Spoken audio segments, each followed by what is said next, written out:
సేవా, నీ తపస్సు ఫలించింది కాని వారిని నీవు ఎలా మార్చగలవు?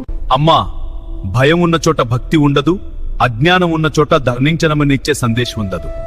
కాని సేవా, సమాజంలో మార్పు రావడం అంత సులభమా? ఖచ్చితంగా సాధ్యమే తల్లి. ఎక్కడైతే పరిశుభ్రత ఉంటుందో, ఎక్కడైతే నీరు, అక్కడ నీవు కొలువైమవుతుందో. నీ సంకల్పం గొప్పది.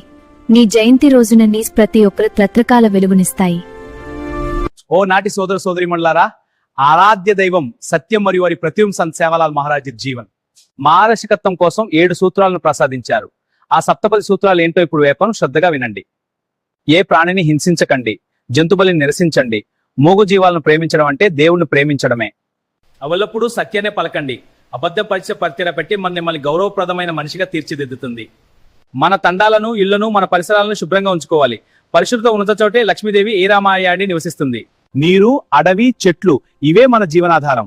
అటనే నిపానం ఉండాలంటే మన సంస్కృతిని కాపాడుకోవడమే. మద్యపానం, ధూపానం మరియు మాంసాహారం లేని మనిషి వ్యసనాలు లేని తండా ఎప్పుడూ సుభిక్షంగా ఉంటుంది. ప్రతి స్త్రీని తల్లిలా, సోదరుల సంతట దేవతలు కొలువై ఉంటాయి. తల్లిదండ్రుల సేవయే పరమాత్మ సేవ. పాయసొమ్ముపై పారిశ పరుపండి, సంపరిచయ జన్మించండి. నీతిగా బ్రతకడ శాల మహారాజ్ కోరుకున్న మార్గం.